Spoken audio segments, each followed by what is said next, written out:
What, if anything, do you guys remember about the Intellivision? Absolutely nothing. All right. Well, as I said in a previous conversation, I mean, it was kind of but gray and brown.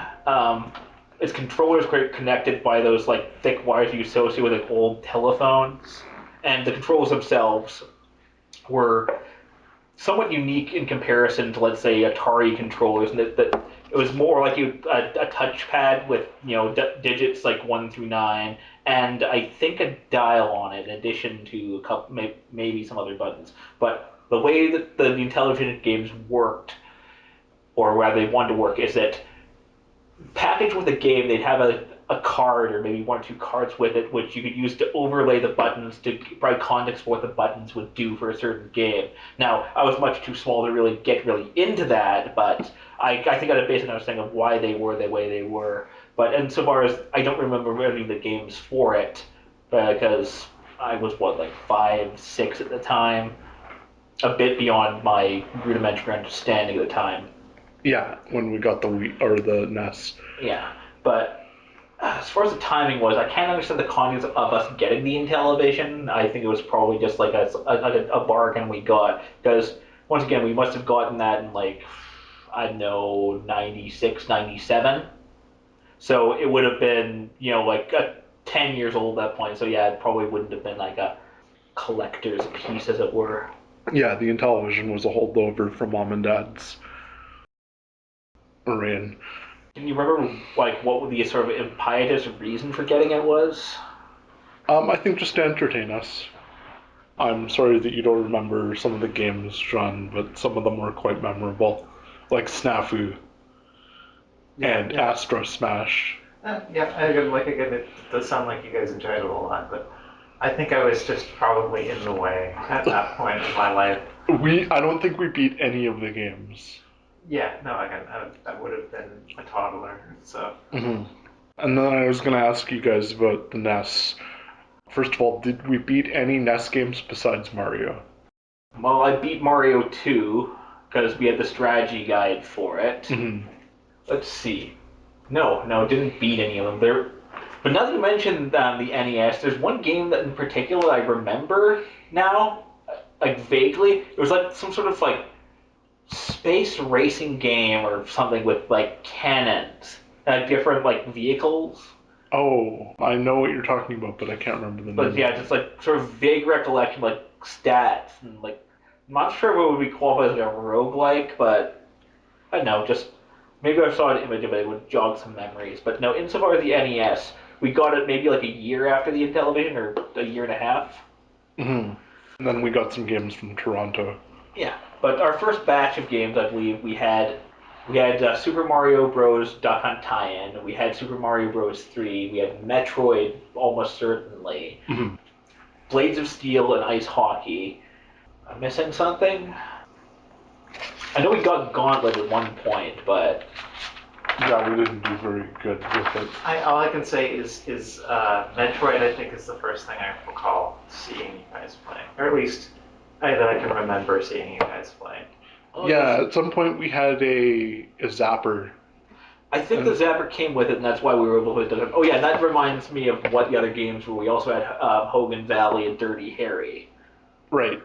And Like, Total Recall. I may have I do remember bits of Total Recall. That's the game that had like every once in a while, like you would go through a part where like you only saw the silhouette of you and the enemies.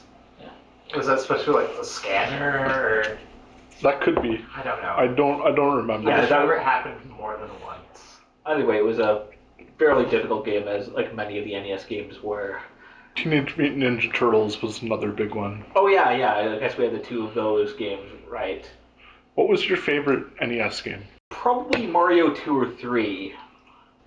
Teenage Mutant Ninja Turtles was fun, but I was complete crap at it. Metroid could be fun in short bursts. Mario 1 at times.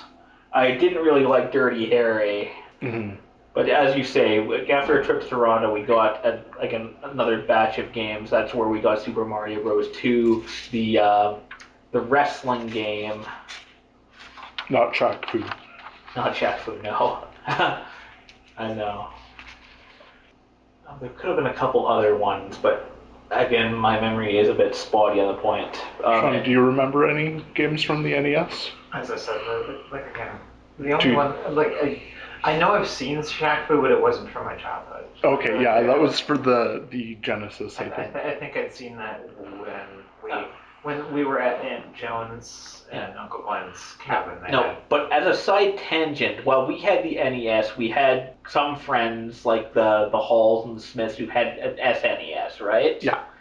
Yeah, in particular, again, I was always happy to hang out at the Hall residence because, like, wow, Super Mario World, wow, Mario Paint. Mario Paint was pretty innovative. Yeah, but just knowing that, yeah, there's something better than what we had, but, make do with what you have sort of thing. But yes, after the NES, what year would we have gotten the N64? Would have been like 98 or 99? I think it was 99. Because I believe that's when the bundle came out. The one with Star Wars Racer? Yeah. Okay, so as mentioned before, Star Wars Racer was the first game we had for that, and we were not very good at it. We won the game. Mostly through brute force. But playing a racing game as an adult, well, two things. One is you appreciate all the input delay and lag of the N64. I mean, it tries its best, but again, it has its limitations. The N64 controller was just not great. Well, the problem is the N64 controller was designed specifically to play Mario 64, or so the story goes, which means it may not have been good for some other things. Mario 64 was one of those games we never really had. Nope. Which is kind of weird. who wouldn't have Mario 64? But I guess we didn't. But back to the issue of racers. The second thing is that getting older and appreciating how to actually play racing games is like, you don't hold on the accelerator constantly. Sometimes you let go. Sometimes you apply the brake. Yeah, I don't think we ever really used the brakes. So, yeah, that would mean that on Hermitage we'd smash into the walls after respawn. Mm-hmm. So anyhow, yes, we managed to beat the game, but only again through brute force, or in the case of Abyss, cheesing it by, again, stopping before the extremely difficult upper-lower level thingy, and forcing the better racers onto the lower path by blocking them. Yeah, I didn't like that level very much. Well, either way, so... The thing I do remember about it is that I wasn't technically good enough to deal with like the whole upgrades thing. I did win a few races, and I do remember this one time where I got like the record, and I was really happy about it until Neil decided that he was just going to challenge me, and he beat it like 5 minutes later, and I was really miffed about that. That does sound like a sort of stupid thing I would do without consideration. What was it like to get GoldenEye? Probably the best thing that happened for me, because like that was finally the part where I could play with you guys. Mm-hmm. And I think we got 3 controllers at that point. Yeah, and we, again, also invite our friends over to play off because we had it and other people didn't, as far as I'm aware. Yeah. Because GoldenEye was a mature game. Yes. It was also, again, basically, what's the phrase I'm looking for? Like, not necessarily seminal, but like sort of like a standout title from the era. Yeah. Yeah, I think that people who haven't played GoldenEye are missing something. Yeah. Like, it was an evolution from the first-person shooter concept, like, in terms of Doom. Like, it wasn't simply just about shooting all the enemies, but it was interacting with the game rules in a way, complete objectives, and understand their consequences for doing things badly. It's like, well, you just shot mission-critical personnel, or you destroyed something you were not supposed to destroy. Maybe read the mission briefing next time, asshole. Mm-hmm. What was your favorite level in GoldenEye? Either single player or multiplayer. All right. In terms of single player, it's really hard to pick out like a standout favorite. I can tell you like what I like about each level if that's okay. Runway was kind of short, so I didn't really like that one. Dam is a bit simple in the sense that it's the first level, you get everything, and so just in terms of level, perhaps a bit too straightforward. But I like the frigate because there were an abundance of cool submachine guns. Mm-hmm. You could dual wield the Phantoms or just use a silenced MP5. The Let's- deuce. Yes. Yeah, well, that's me in German. But yes, I guess that was a simple enough of a copyright-free word. Was the frigate the yacht, or is that a different map? There wasn't a yacht, but it is a boat. A boat. Okay, it's the frigate. Yeah. Well, I mean, I don't know. It was like a luxury boat. No, it was a military vessel. It had like A helicopter on it. I remember there being like a wood paneled suite in there. I think there was, but there were no deck chairs You're or probably anything thinking like of that. the train, Sean. No, I was thinking of the boat, but I might be mixing it up with a different game then. But That's okay, but either way, no, it's a military vessel. There are missile batteries on it. What was your favorite rented game that we got? Let's see. Rented game? I mean, Battle Tanks was pretty damn good. I mean, just for the multiplayer aspect, just... Another 4-player is game. that the Yes, it was The Nuclear Knights. That And was a immediate- very good aesthetic. Yes. Yeah, the plot didn't make a lot of sense, but yeah, it had a lot of charm. Yes. It was lovably bleak. Oh yeah, because it was post-apocalyptic. Like, oh no, the plague has like killed like 99% of the women, and all the men are fucking around. New York is completely fucked. Yeah, our queen. Yeah, the Queen Horde rescued. Yeah, I was absolutely dreadful at that game. I wasn't very good at it either. You could stomp me every time. Right. Well, I mean, I know we liked it because it's a game we rented more than once. I can't think of other games we rented more than once. Like things like they stand out as a game we rented, but we're never any good at or like much. Like it was like Chameleon Twist or Army Men. Well, okay, Army Men we rented more than once. I guess that's the other one that was also kind of good. But There was Banjo-Tooie and Biofreaks. well, Bifrost was not very good, but we were too young and stupid to know. Yes. Many people have made videos on how Biofreak is not a good game. Yes. But either way, I was always fascinated with Army Men, but that's like it was definitely taking on the whole aesthetic, and it's like something that someone who plays with toys can really enjoy because it's just like bringing them to life even more. I think there was also Tony Hawk's Pro Skater, which we rented, but the one that I remember most was probably Rogue Squadron. oh yeah, Yeah, like I said, Neil, you definitely got a lot out of that game, I think. yeah. I mean, the problem is that. Like, remember how from Jurassic Park you talked about, like, like the problem with your science is you didn't do anything to attain it? Well, because we rented copies of it that had already been beaten, so we were mostly just, like, playing, like, all the levels with the upgrade, so we didn't have to, like, work for any of that. That's true. I didn't know that at all. Yeah, because the memory is on the cartridge. It's actually a pretty good way to handle it, but I can see the downside with the rentals. Yeah. I think that it was forward-thinking, visionary. Yeah, because after that, every console we had for a while had to have memory cards. Which is kind of a step backwards. Yeah. But, Well, but you what are also have to gonna remember do? the Rumble Packs also contain memory, if you didn't mention that already. That's true. You just had to switch between Rumble and Memory. Oh, okay. Cool. There was also the Tremor Pack, which we never had. But it that was like better? a bigger, better Rumble Pack that didn't have memory.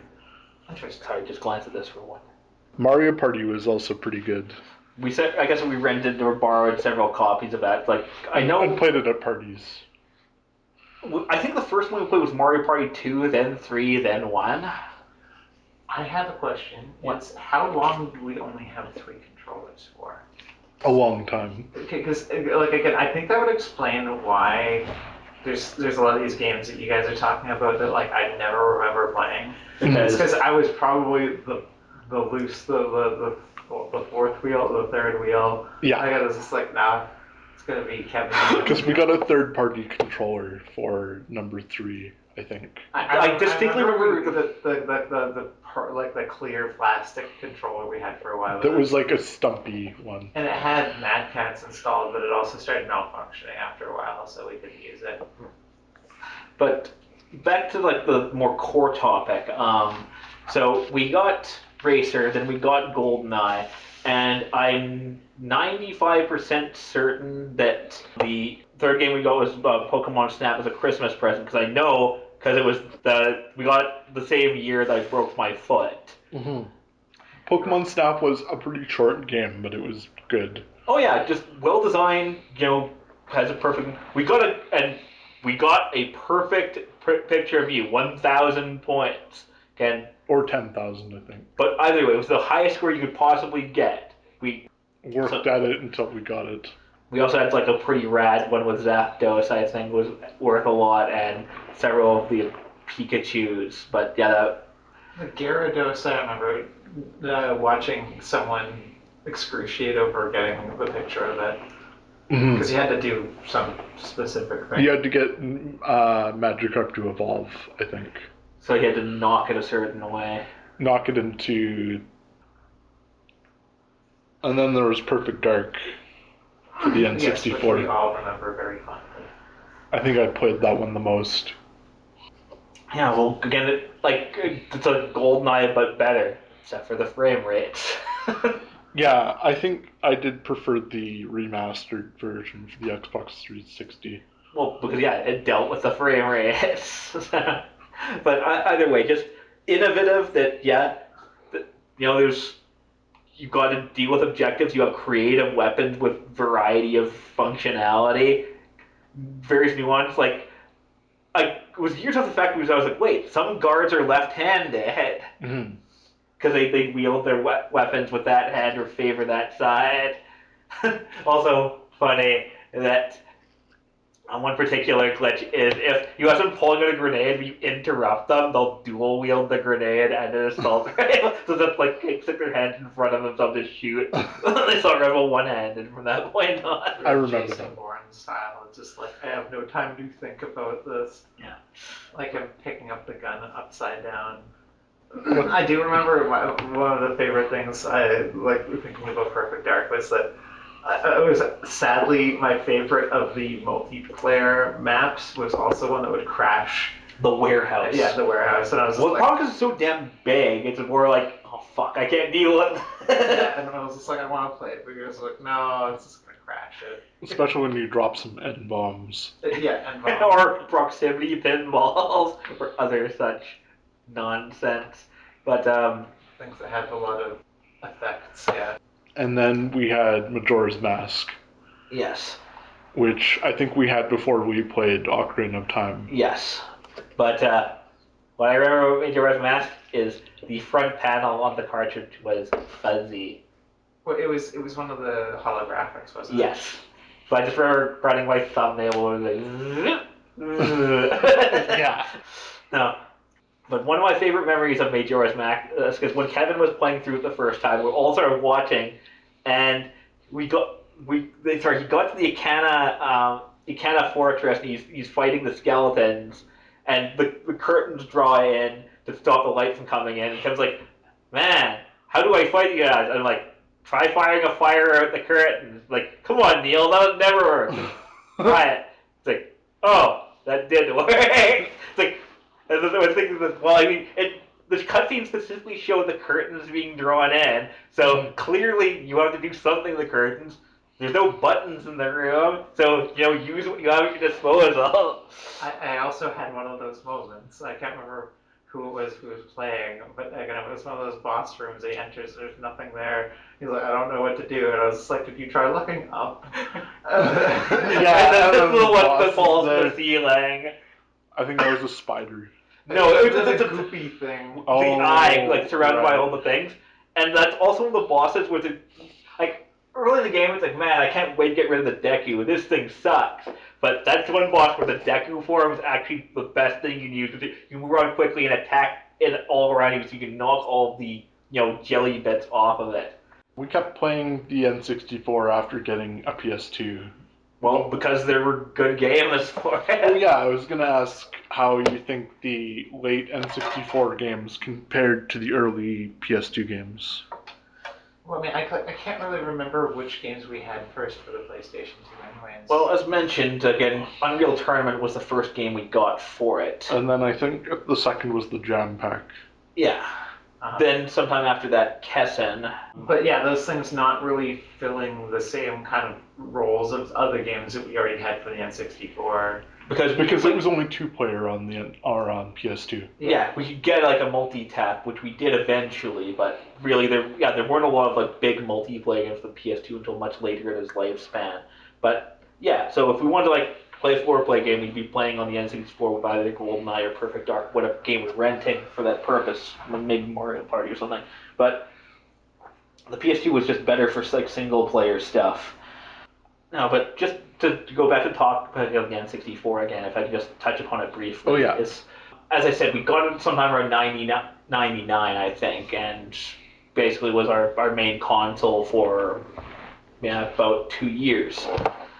So, yeah, so Racer, GoldenEye, Pokemon Snap, Perfect Dark at some point, or Majora's Mask, not sure which one was first. And then we had, at several points, borrowed games like Star Fox. But any other games I'm missing that we owned? Not for a very long time. I think that we might have gotten more games after the PS2, but not really. And Mostly just renting them or borrowing them. But yeah, as mentioned in the previous conversation, I believe that you and Kevin again pooled money to get the N64, or asked for it as a gift. I don't remember. I think it was probably a gift. But distinctly, the PS2 was the first console we had bought for ourselves, or specifically that Kevin had bought that with his own money. Right. What was your favorite Jam Pack game? Oh, there's I don't know. I liked a lot of the Jam Pack games for different reasons. I mean, Cool Borders was fun. The Perfect Dark demo was pretty cool. I go with the Perfect Dark demo. Sorry, I meant the Red Faction. Okay. My brain is just being stupid right now. What was MX that? 2002. And the ATV. The ATV one was kind of meh. But it was funny. Well, it's funny just to see your body to look like Korean. Whoa! Yeah. Didn't if you crash in that, you'd lose the race outright? Or No, There was like a free mode. Or no, I'm just remembering both. But basically, if you crash, you never catch up. Right. But you also had Ico, and that was Beautiful. it's a shame we never got that game in full, because that would have been fun to play through. But then there was also that Clona game that we all thought was lazy. Oh, it's like so kiddie and like so simple. But looking back, it's like a simple platform. It probably would have been fun to play. Mm-hmm. What was the one that had like the thing with the energy things you put into holes? Shadow Reaver. Yeah. Shadow Reaver. I also hear that game was really good, but Yeah, Soul Reaver. Yeah. Legacy of Kain. Yeah. And then there's a few others. Well, there's some things that they just had advertisements for, but weren't actually on it, like upcoming title. Yeah, Zone of the Enders. Yeah. Oh yeah, Zone of the Enders was on that too, and eventually we ended up buying that, I think. I don't think we. No. No, like after we got other consoles. Yeah, after we got the 360, I think that we got a bunch of PS2 games. Time later. Yeah. To the point that we didn't really play the PS2 anymore. Yeah, but I think I played through and beat Zone of the Enders once we got it, but. When did we get the Xbox?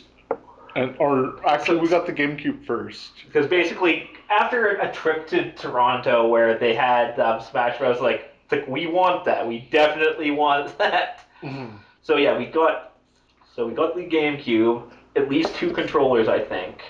Smash Bros was the first game. We also had Pikmin with it, I think. But Probably came with Pikmin because I seem to remember that being right from the get-go. And then one of the other titles we got for it was the Zelda collection, and the Master Sword collection. it's like wow, now we don't have to swap over to play Majora's Mask anymore. We just play it on the game. Mm-hmm. It's like we can play through Ocarina of Time too, or Zelda 1 or Zelda 2. And yeah, I played through Zelda 2 and I managed to beat it. I remember Ocarina of Time.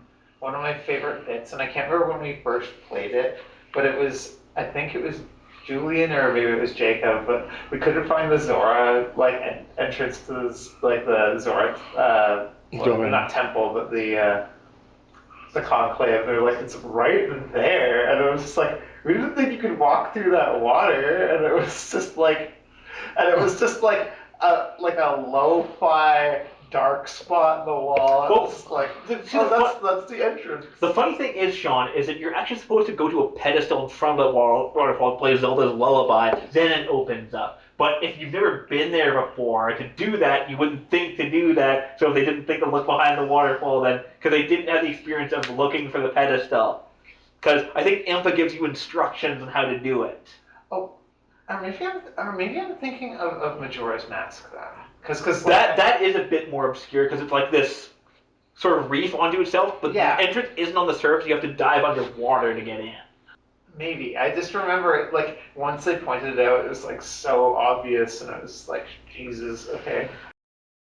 Which did you prefer, the original Smash Bros. Or Smash Bros. Melee? I didn't really play the original, so Oh, okay. I like again that would be more of a Neil question. Well, I only played the original Smash Bros. A couple of times, but when I played Smash Bros. Melee for the first time in Toronto, I'm like, wow, this is amazing. Mm-hmm. Yeah, a lot of characters. And I was just blown away by the graphics and like everything. Like when I saw Mute City, I was like, whoa. But yeah, those were the first 4 games. At one point, was it Mario Part 5 or 6 for the GameCube? I think it was number 5. Oh. That was a little later though, wasn't it? That was the one with the capsules. It was the one with the capsules, yes, and that silly like mech building mini game, like that's sort of a side. Way too much of. Yeah. Like holy shit. It was really well made. Yeah. When did Wind Waker come into play? Oh, probably not until 2003 or 4. Yeah, because I'm still like totally fuzzy on years. Oh yeah, I can't remember a lot of the years because it was a long time ago. Look at the strange juxtaposition there. Sorry. But yeah, I believe I got Wind Waker as a birthday present. Yeah. And as mentioned before, we got Path of Radiance as I think a Christmas present for you, Liam. Mm-hmm. And we beat that. And Wind Waker. Well, I beat Path of Radiance like 6 times. I know this because I unlocked several of the bonus characters. One of my funnest memories of playing Path of Radiance, apart from all the bonus experience saves coming, was I was playing the level. It was like 8 p.m. and it was raining pretty hard. And a bolt of lightning must have like hit only like 100 meters away. It was like it's like just like explodes where you're like, God damn, that was loud. like a lot of my ears hurt. Wow. I think in general I preferred the Xbox 360 to the GameCube. Well, I mean, it was a later console, right? With more functionality, but that leaves us to talk about the actual Xbox, which we got very late. It was like a footnote in our history. We bought it to play Halo 2 with friends. Right. We never had Xbox Live until the Xbox 360. But basically, it's like, wow, everyone likes Halo 2 because I remember like I had several friends talk about how much they liked Halo 2, and then you came home one day, Liam, was like, I played Halo 2 with some friends. Like, well, how was it? And you said like, well, I really liked the caravan. Like, really, I'll look forward to trying that when I have the opportunity. But I think we also had Fusion Frenzy, which is, bootleg Mario Party. And memorable. Well, most of it's the minigame. But yeah, just fun little games. I mean, can you play Fusion Frenzy on other things now, or are there like spiritual successors to it on like Steam or something? Tons of spiritual successors. It's just like yeah, I don't know if a port or remaster of it ever came out. Yeah, because I believe it was probably fairly cheaply made. So, but yeah, just to talk about the generation of PS2 and GameCube, Xbox, sort of certain like late titles we got. I mean, I know specifically we'd rented Jedi Starfighter at one point, and I basically begged Mom to get it, and eventually I got it as a present. Mm-hmm. So Jedi Starfighter, I played the shit out of that for the PS2. We had Red Faction we got after playing the demo and renting it so many times. Mm-hmm. And my favorite memory is of you killing KFX before you were supposed to. Yes. When he's like floating swing down one of those halls. Yeah, you basically dumped enough ammo to his shield die and you were able to pick up. Yeah, and then his body was just lying there. There was also the tunneling in Red Faction, which was fun. Again, I would say it's very autistic of him here. Yes. Hey, let's see if we can get to the bottom or the top. And there was no bottom or top. It's funny that we never even really got into Minecraft, but just dicking around in a first-person shooter with a secondary function of digging tunnels. Second favorite Red Faction was obviously, again, turning somebody into a screaming robot. Yes. Yeah, getting mine on their face. Got a monkey suit for you, Parker. Put it on cute. He's just standing there because he's programmed to move around and all. Yeah, just standing there with Like his normally arms when up. mines are thrown, they'll start flailing around, screaming, running around. But yeah, this person does not have the requisite programming to do so. They'll just sit there screaming. I remember feeling a little vindicated when I was playing, and I was just like, these mercs are just bullshit. You guys are just like, yeah, they are. Yeah, you need a precision rifle. Well, I mean, especially when they had that like rail gun, it was just like, again, I was One like, shot we're not even in kill. sight, and I just died. It was just like, Yeah. Yeah, Shoot it's through walls. a real bullshit. There weren't a whole lot of really good first-person shooters for the... Sorry, for the PS2 or any of the... Apart from Halo. Last point is you were mentioning the carbine for Halo, but the carbine for Red Faction was The precision rifle. Precision rifle, but yeah, that was the most overpowered weapon I think of any. It's like a pistol on steroids. Mhm. Well, part of the thing with Red Faction is that since there's a console port, or rather console version of the game, they leaned heavily into auto aim. Like, if you're shooting with mouse and keyboard, you don't need auto because you're just, actually aiming and shit. But the auto aim in that was like super duper like sticky. So basically, if you can get your reticle anywhere near the enemy, you just pull the trigger as fast as you can, enemy dead. So you shoot faster than they can and more accurately than they can, you win the fight, so long as you aren't stupid like standing out of cover. Also, the manual aim feature would also make things completely accurate, including the shotgun. So that all the pellets would hit exactly in the same spot, Right. which is not how a shotgun works. Yeah, that was pretty silly. You have slugs, sort of, but yeah. Well, either way, it made it more powerful than it ought to have been. And the multiplayer on that was entertaining. Oh yeah, that's also where we dug some of our tunnels. Right. But I mean, like again, I not that it's something that's relevant to the chronological thing of it, but the multiplayer on the computer looked like it would have been like a lot more comprehensive, but we never had it on the computer until that was completely dead. So. Yeah, I actually played a version of it on Steam, and it wasn't very good. But anyways, I was going to ask you about the Xbox 360. I'm sorry, but I still have more to say about the PS2. Oh, okay. I'm sorry to keep interrupting you. That's fine. Like, we also had Metal Gear Solid 2. We rented it once, didn't really think about it. When we got it later, I played the shit out of that and actually got, like, I almost 100% did it, I think. Mm-hmm. But beating, again, it would have been 21 Metal Gears on the extreme difficulty. The only thing I need help with is I think I asked for Sean's help mashing buttons during the choking sequence, because that is bullshit. Yes. You have to basically mash the X button for a solid minute. Wow. Or you die and have to load the game. So, late titles for PS2, that was it. We rented a couple other things, like Baldur's Gate Dark Alliance one time. And for the GameCube, two other late titles we got were X-Men Legends, which is pretty great. Kind of like Baldur's Gate Dark Alliance. Mm-hmm. And we also got, I got a present for, I think, my birthday, which was Four Sword Adventure. And I had kind of mixed feelings about it at the time. I'm like, I didn't ask for a Zelda game, and I'm like, oh, no, this one looks kind of lame. It was fun once I played it. I felt sad I didn't really want it. I felt sad thinking I'd be ungrateful for not liking that. I got a gift. I should appreciate it. Wasn't that one of the games that had the The like ability to connect with the Game Boy. Yes, because it was a sequel to the Four Swords on the Game Boy. And yeah, I just remember there was like a secret shop that you could get to based on it. Other like sort of side things. But the one thing we did use with the GameCube connector thing was Wind Waker. You could use that to cheese certain things. Oh yeah, the by tingle tuner. having access to bombs more you're supposed to, essentially.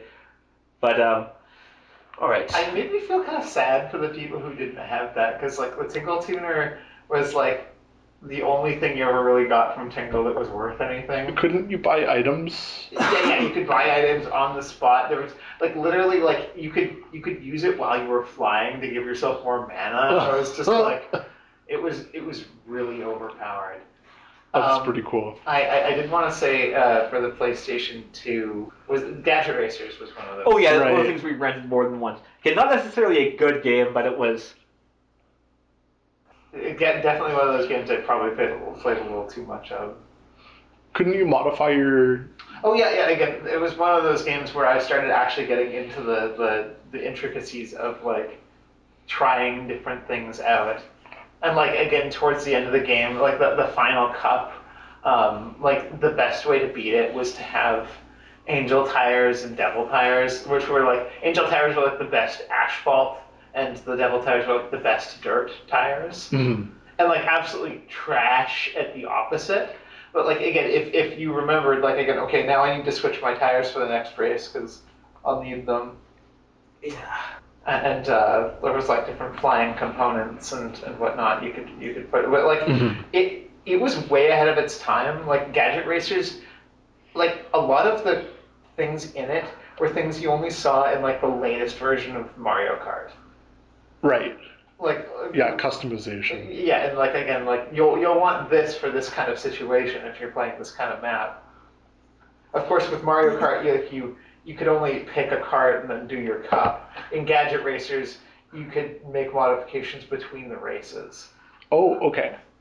All right. And yeah, like that's why I'm saying is it's like you need to switch out the tires. And I remember there was a few times I found a good run. I was like, I forgot to switch my tires, and now it's totally garbage. This race is a wash. All right, so hopefully we don't have to come back to this later. I'm just pointing out that we will go into the Xbox 360 now, but we'll have to come back to Game Boy and Game Boy Advance afterwards. But yes, Xbox 360 time.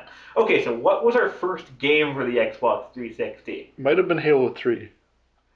Huh. It doesn't feel right, but I don't know. I don't remember a lot of the games for the Xbox 360. Yeah, early Xbox 360 games. I'm sure it came packed in with something. I know that one thing is that there was like there's some like game came free with it, like the thing where like turning hexagons on each other, like it was like kind of like a puzzle thing. Yeah, I vaguely remember that, but I don't remember the name. I'm pretty sure it was a free game that came with it. So maybe it came like installed on it. Like I don't recall a disc for or something like that. yeah. Another problem is there's two other prominent hexagon games in our lifetime. Like there's one that we had for like DOS that was like a puzzle game or like Countdown Checkers, and then there was Super Hexagon, which was more of a well, hard to describe, but whatever. I know it wasn't one of the early titles, but I'd say that one of the most I played was Dead Rising. Right. Yeah, we look up strategy guides and how to ace the game. Yeah, I got the Savior's achievement. Saving every... Saints achievement, whatever. But yeah, like again, not necessarily everyone, but over 52 people. Okay. And Xbox 360 was the first console with achievements, I believe. Yes. I remember that with those achievements, with that, I remember, again, another big moment of vindication where I was just like, the earlier part of the game, I figured I was like, this guy is dumb as hell. And then like looking in the reviews and like the walkthroughs, it's just like mentioning, this NPC is one of the stupidest NPCs in the game. I was like, I fucking knew it. Like it's aggro and like follow like percentages are lower than everyone else. Yeah, it's just so infuriating to get this guy to stay alive. He's just so bad at it. But yeah, like again, that's the part I'd say like it's maybe a bit of a side tangent, but it was the part where we finally had good, easy, reliable internet access and we could look things up. And I remember because like there was tons of times where I would have to look things up, and also the vindication of just being like, okay, yeah, I was on the right track. Mm-hmm. And then we eventually got Xbox Live. Yeah. Yes. So, yeah, just again, remembering the order of games we got was a bit tricky, but prominent games we had would be the Halo games. We had Fable. We bought. Oh yeah, we got Morrowind for the Xbox. Now I remember. But I think if I recall correctly, we probably played it more on the 360 than the original Xbox. That's right. Were they backwards compatible? Yes, mostly. There were a couple of games that were a bit wonky, like that Demon Souls game we got. Not Demon Souls. Well, it was something. It was also kind of like one of those Lord of the Rings games, except not. Mm-hmm. But yeah, just noting, um, one thing of being an online console, we could actually play with other people and play online. I had get a couple friends who really liked Halo. Several friends that really liked Grand Theft Auto. Yeah, there wasn't so much lobby talk and stuff like that. And actually like purchasing a mic so you could talk. But yeah, also talking about the online like games you could buy. Like prominently, we got Perfect Dark, the remaster, and we got Worms. And those were games you bought online. That was novel to us. Like, yeah, you don't buy it in the store; you just buy it entirely online. It's the only place you can buy it. I like Worms a lot. And accidentally starting a turn by blowing yourself up by pressing A with the rocket launcher out. Yeah. I did that at least once every other game. It makes you think as to why they put a safety toggle for it in PUBG for the rocket launcher. Yeah. Stop accidental discharges. Yes. Perfect Dark is the one that I played the most. Going back to original Perfect Dark, do you recall the names we had for the teams? Yeah, Shock Troop. Shock Troop? Blue Boys. Piss Holes. Yeah, I remember that one. I don't remember the other names. But there was Orange, Green. Blue, and like what's the, like Sky Blue, or what's the term for like Aquamarine? Yeah. There was more than one blue. Am I remembering correctly that the pistols were deliberately the worst of them? No, I mean, I don't think it mattered what team I'm they not were. sure. I seem to remember like you could set the difficulty of the Sims that were on the team. Yes, but that has nothing to do with the teams themselves. Oh, okay. There's like no specific you could set the difficulty of the Sims and then also their personality type. But the reason why we're thinking that, Sean, is because by default, red is team 1, so if you're the human player, you'd be red, and then team 2 would be yellow. So you probably have memories of, clowning on Piss Hole Meat Sims. Yeah. Because Meat Sims were, true to their name, just dead meat. Run around. They move slow, they can't aim, and they do not exercise good situational awareness. Whereas, normal Sims will at least, like, maybe I should run away if I hurt. I don't want to go too far back, but there's something that I'd forgotten about with the PlayStation 2. There was that set of games that we got, and I was like, I didn't play too much of it, but I just remember it came in a pack and they were numbered wrong. Strider. Okay, I think you did bring that up. And also this concept of backwards compatibility. Those were PS1 games. Yeah. My goodness, though, I was like, even just that fact, I was just like, wow, this is bootleg as shit, and it probably wasn't. It was just manufacturing faults. But I beat the Strider games. I beat both the Strider games. Strider 1 was much harder than Strider 2. Yes. Good art style, though, yeah. And pretty damn good soundtrack. Also, I guess we'll have to wheel back to talk about Final Fantasy games, but whatever. Yeah, anyway, back to talk about Final Fantasy Tactics and 8. But in so much as the Xbox 360, again, Halo 3 was a really good game. Campaign was great. Again, played with our friends, played online, like played with the Forge stuff. I remember one particular. I think one birthday party, invited two of my friends over. We played like sort of like a link cable thing where we had one Xbox in one room and one in another. We did chat. It's like, all right then. So you go in this room and try to see if you can get a kill from the other TV on this screen. So see if you can sort of eyeball it. I think they managed to do it. Yeah, because of the wireless controllers. Yeah, you could play from the other room. It was also another very forward-thinking aspect of the 360 was the wireless. Like universally wireless. Like in the first wireless controller we got was a waiver for the GameCube, but the people at Xbox were clearly like, all right, well wires are expensive, and people like being able to move things. So I was like, we probably have we can make it at scale these wireless transmitters. So why the hell not? It made such a good controller that the U.S. Navy uses them. Yeah, they had an $100,000 control board that they were using for their periscopes and submarine control, and then they're like, "This is too expensive, and people don't like it." So use an interface that people are familiar with, and it's just intuitive. It's been well product tested, yeah.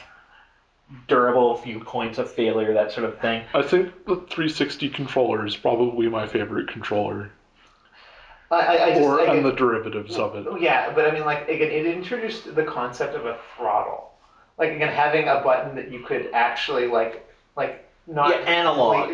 Not completely deploy. Yeah. These, I'm not sure have any give to them, but no, those definitely you could pull it part way for a partial effect.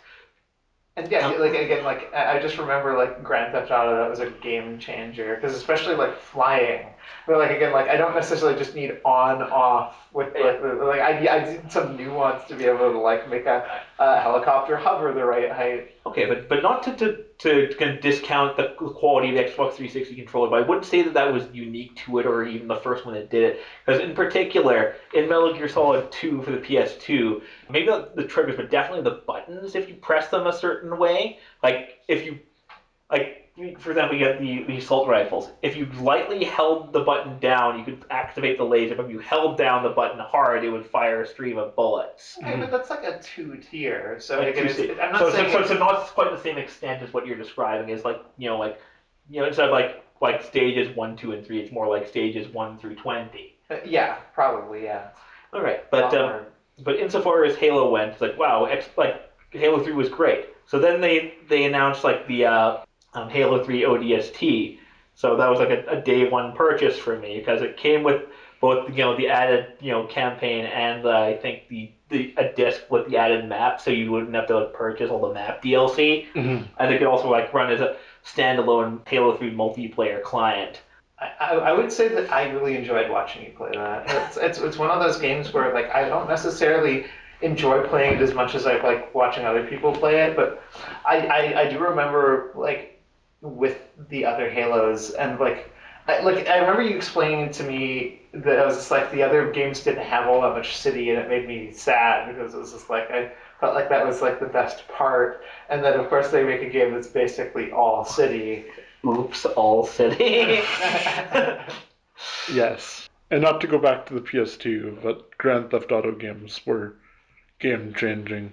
Sorry for not mentioning those earlier. No, yes. I'd forgotten about them. Yeah. Well, but yes, that's why we go on these side tangents. All right, then. Well, on that point, to get that nailed down. So, Grand Theft Auto 3 was we got that as soon as it was available. It was available in 2002, I think, or late. But and then we played a lot of that and played returns. But no, I just want to say my first memory of Grand Theft Auto 3 specifically is Kevin had gotten it, and I think he and some of his friends were coming over playing it, and I'm like, hey, what's that game, Kevin? It's oh, this is Grand Theft Auto 3. And basically, they weren't playing missions, they were just stealing cars from the hospital and getting fights with the cops repeatedly. It's okay, I died, your turn. Yeah. And just seeing how much bullshit they could get up there. Yeah, that's what I liked about it. And abusing the the pills that would slow down time and make you punch people across the sidewalk. Steroids. It didn't just slow down time, it made you faster. Yeah. But so that was great. We enjoyed that. We enjoyed the rampages, the exploding RC cars, drive-bys. And me figuring out how to fly the dodo. Not easy. So that was great. So again, when we heard of Vice City, that was a day one purchase for us. Yeah, definitely worth it. And that kind of leads into Halo, but I want to say that remember the first copy of Vice City got damaged? Yes. Because we actually knocked down the console while we were playing because we had it vertical. Yes, I remember that. Pretty much the same thing happened to my copy of the multiplayer disc for Halo Odyssey. I wrote some friends. I was like, "Fuck you guys doing?" I think I was like, I was mad, but not too mad at my friends. Like, come on, guys, now I gotta buy another copy. Yeah, it's just funny how things work. I borrowed this when you play it to get it not to get broken. Yeah. I'm not sure how mad I was at the time. I seem to recall I was mad, but I kept it under control. I just remember is after the first time we had it standing up, I was just like, why do we do this? Yeah. It's a function, but what's the point? It's supposed to come with a stand to prevent it from falling over. We did not have the stand. Yeah. I think if I recall, if we ever had it standing upright again, we had like brace like pillows and shit. So if it did fall over, it would not fall over hard. Right. Books, yeah, something like that. But yes, we played the shit out of Vice City. We loved that. San Andreas we didn't play quite as much. Oh, I played a lot of San Andreas, so. But I just wanted to say, like, little like idiosyncrasies of Vice City is remember the pizzas. Yes. And being able to break the game. And remember the sentient pizza life in the arena. Yes, it didn't have a rider because none of the vehicles did, right? Yeah, because it's but basically, I think what happened is you go to the arena, get off the bike, and then as the missioning is starting for like the arena, you get back on the bike. It will just have the bike in the arena as one of your opponents. I remember being able to. I remember it was Liam, I think, getting a helicopter into the paint spray and it coming up with wheels. That was awesome. Yes. It was just like, this is what's supposed to happen. And then, of course, I think we discovered this after we started playing Vice City, but we were playing, right? I think it was because the console had fallen over and broken, and it was when we got the new console and we still had Grand Theft Auto 3, we played that again for a little while. Mm-hmm. But I remember you using the cheat codes, and you figured out if you blew up a car while you were getting in it, you could drive it around, and there was like basically the same mechanics as a popped tire. Yeah, before they even had pop tires. Yeah, because pop tires weren't a thing in Grand Theft Auto 3. I'll also say it was kind of a step backwards, but I think I can't remember how or why we ended up getting a copy of Liberty City Stories. Mm-hmm. But that was after we had better consoles than the PS2. But I remember playing that and being really into that because I had motorcycles as well. Yeah. Well, basically, Liberty City Stories and Vice City Stories were PSP games that were later ported to the PS2 because, like, hey, why not? Yeah. And I don't think I ever played Vice City Stories. No, but yeah, you really liked Liberty City Stories because it was basically Grand Theft Auto 3 on the Vice City engine. Yeah. Yeah, much better. It's just more stuff in it. And then for the Wii, do you remember the user guide and some of the images from it? Oh, yes. Like, don't feed it, don't put blankets on it. Well, I think that one was actually a parody. You might be misremembering. Oh, okay. But it's more of like probably a meme response, like, haha, that's some funny instructions. Well, if I made some funny instructions of my own. But what was the most forward-thinking part about the Wii?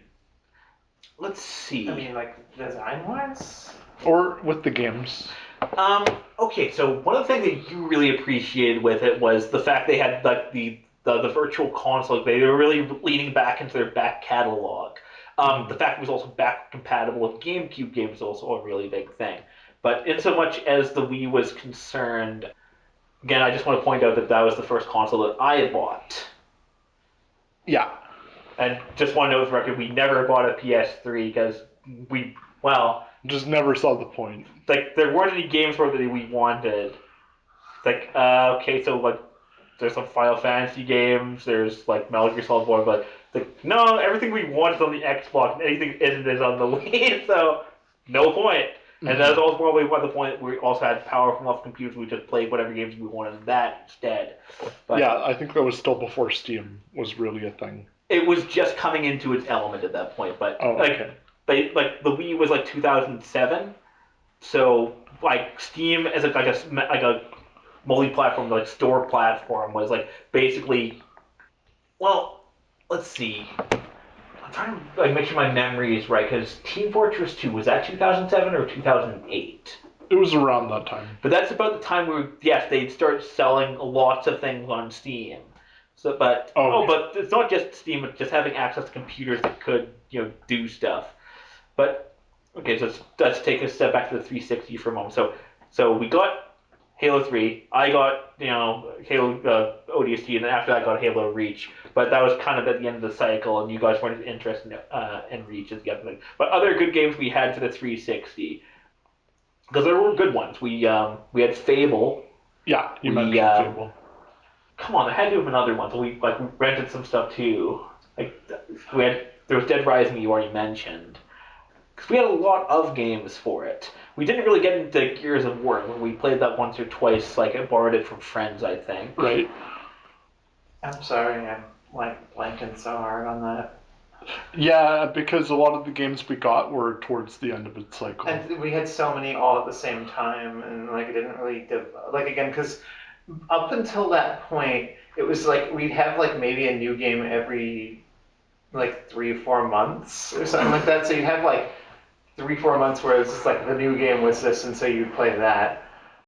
I'd totally forgotten to bring up for the GameCube Harvest Moon. Right, yeah. Like a shit ton of. Yeah, that was one of the late games, but I remember that you and Sean were really into that. Kevin even played quite a lot of that too. Me, not so much. I mostly just watched. All I know is that whenever you got an achievement, your character would say "lucky." Now the male character would say it as if you were speaking English. So the voice actor was says "lucky," but the female voice actor says "lucky." Yeah. Like phonetically correct, but also very stealth. I'm clearly not speaking my language here. Mm-hmm. I remember. I think it was at one point. I can't remember. I remember I wanted to start a new game, and I was just like, okay, this is gonna take an hour and a half just to get through the fucking tutorial. Yeah. That was the one egregious part of that game. Is that the entrance tutorial, cutscene thing, was just way too long. It took at least an hour. But yes, or maybe not. But I was always pissed off at how long it took. But yeah, I have a good memory of the spring song for that game. It is a good song. Yeah. Yeah, that was Magical Melody, right? Yes, yeah. That was the title. And that was apparently, from what I've heard about the series, the last good one. Shit went downhill fast. Because there was some drama between the different companies involved making Harvest Moon. The publisher and the developer went ways, so the publisher made a new game with the old title, and the old developer made a game of its own and such. Yeah, so yeah, it was just which one's the real one? Well, both, and neither. And Eric Rowan's well, fuck that, I'll make my own version. And then he kept working on it. And now he's a multi-millionaire. Anyhow, just back to the topic of the Wii itself. So I think I like the aesthetic of it the most. The fact that it wasn't like a simple rectangle, it was actually what's the phrase I'm looking for? A parallelogram. It wasn't actually no, it wasn't perfect rectangle. But the stand would sort of put it up at an angle if you use the stand. Yeah. But furthermore, as I say, the fact it was backwards compatible, so it's yes, the Wiimotes are wireless, but on the back you've got 4 slots for game controllers and memory cards. Yeah. And additionally, like the Xbox, it had some internet functionality. So I remember using the internet browser on that a couple of times looking for things. I don't want to turn on my computer. But there was also the homebrew channel. Yes. But we didn't get that on there for a while afterwards. That's right. But it was still a thing. But it's basically because I wanted to use it to emulate a few things, and so I could use a game Shark. Because I'm I'd like to play Radiant Dawn and Path of Rage with cheats, but I don't have access to a proper action replay, so this would work. Yeah, I constantly reference to people about how the Final Fantasy Tactics emulator on that was just janky, and again, because again, it was just laughing. I was just like, because the hardware is so much better than the PlayStation 2. It plays the music at like twice the speed. Like Yeah. the intro would go through, and the music would be done well before the graphics were done. Mm. And all the death sounds sounded squeaky. Tinny. But as far as when we got the Wii, I think I'm pretty okay. So I'm trying to remember why I got the Wii. So probably so we could play the new Smash Bros. Game, but that might just be like patching together. We definitely had Wii Sports for it. Yes. I love that, especially the tennis. Yeah, tennis was good with the Wiimote. I was partial to the boxing game. So after that, like we didn't play too many things involving the actual motion controls things, but so we had Smash Bros. Definitely. I made sure to get Radiant Dawn. That may have actually been the real reason I got it because I wanted to play the sequel to Path of Radiance. Yeah. But definitely played Brawl. Definitely played that. At some point, we got rid of them, but it may have been way after we'd like seen the memes and whatnot. Yeah, that was definitely towards the end of the Wii. I think we borrowed a copy of WarioWare. Yeah. But yeah, the WarioWare game we were more familiar with is Game & Wario for the Wii U. But no, I'm just trying to think. So since I got the Wii probably like in 2008, like a while after its release, because by that point I actually had a bit of income from my part-time job. And I got out of high school in like late 2009 or 2010. So I remember that I was actually gifted a game from my employers at Daddio, the Monster Hunter game for Wii, and that one used the motion control. That was pretty good. In fact, I'm kind of surprised I haven't played any other Monster Hunter game with that. Because basically there was that, and then like a port for it for the 3DS. So like may have been able to coordinate or something, but I never got around to like actually coordinating with anyone else and play multiplayer on that. But yeah, just surprising I never played another Monster Hunter game because a lot of them are really good. I mean, like I can understand the appeal, but I do remember when you were playing Monster Hunter like every day, and I was just like, I do not see I do not get what you see in this. You go on here, you're like, oh fuck, I botched that, and I'm going to start the mission of. You just try to stab these giant lizards with this big ass lance. And so sometimes I'm just like on like the free roam area, just like just chilling in the water, and then all this music plays. Like, oh shit, a big monster's roaming into the area. It's like this is not a good time, because I think the later ports did away with this because in the Wii version there was a definitive day-night cycle. So like you could go it during the day and you see some monsters, you could go it again at night and you see different monsters, and it's also like much harder to see at night, but. You'd have the specific missions, some which would take place on other maps, and some places would take place on like the regular map, like outside the village. But basically, in between missions, you go on the map outside the village and basically just like hunt like random monsters. But as I said, occasionally you just be minding your own damn business. That big monster would come up completely unannounced. It's like, well, do I run away and end my excursion with it, or do I just like shrug my shoulder and try to kill the fucking thing? Because if I die, I lose everything I got. For this, excursion. This is more of an appropriate sort of like, well, not anachronistic, but like again, like out of time thing. But I think we had the Wii for a while when I decided to take the GameCube with me on my music trip. Yeah. And like again, I think I've told you guys about how awesome that was. Yes. Playing Smash Bros and stuff like that. Well, particularly Double Dash. Oh right. But like the thing was it was a bit of an older console at that point, but like the whole drama with that music trip, I think I remember telling you about. Yes, double booked in the worst possible way. Yeah, again because the music teacher was so fucking pissed with the hotel. Like again, the earlier like indications like you guys need to keep it calm. No more than this many people in each room or whatnot. And then of course the sex convention, you're just like, just do whatever the fuck you want. Yeah. And we had like almost the entire class in my room, and it was like taking turns playing Double Dash and like yelling on top of our lungs at it. Well, it's basically like a game that anyone can appreciate. Yeah. He's like, even if you suck at driving a poor reflex, you can just do funny shit like, ha, I hit you with a banana. a game for like people of all skill levels. And yeah, he was actually glad because it was a good distraction. People wouldn't be like going like, ooh, let's see what the neighbors are doing. Like, no, everyone just keep away from the freaks. Yeah. It's not really that bad, but like again, still like again.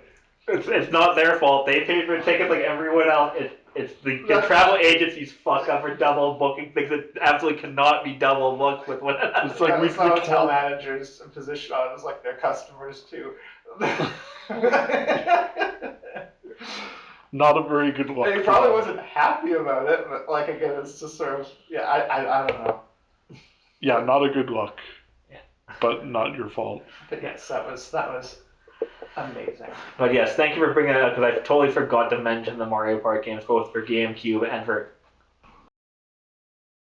So the GameCube again with the handle. Okay, this is like again, it's just like it's got too many other components to be really portable. It's not like everything's in the case, like, but still, but like the thing was small enough that I could pack clothes and the GameCube and the 4 controllers needed.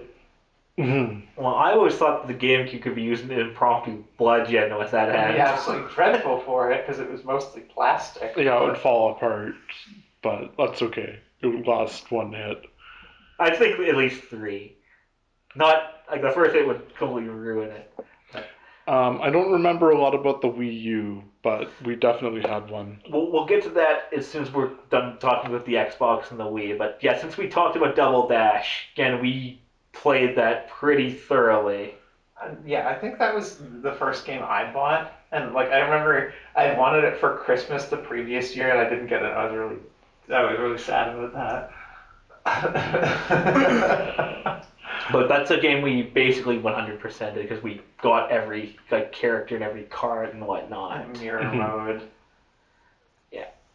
And then Mario Kart Wii wasn't quite as memorable, though. I know we got it and I know we played it a lot. Did we have Mirror's Edge for the 360? Yes, I think so. Oh yeah, I liked that game a lot, but I kind of already gotten my thing because I got with Mirror's Edge. I think I rented it or bought it with my friend Alex in high school, and we just played the entire thing one night. Like again, it was just like literally from like the moment we sat down to like 4 in the morning. Wow. We just got through the entire game. Beautiful game. I still think of it all the time. There was a sequel that I never touched. Apparently, people said it was like, eh. Another making an unlicensed sequel. Oh, it's just like saying it's a spiritual successor. Yeah. But yeah, the one thing I do remember with Mario Kart Wii is one thing with the home channel is we could actually use cheats online, but having enough scruples.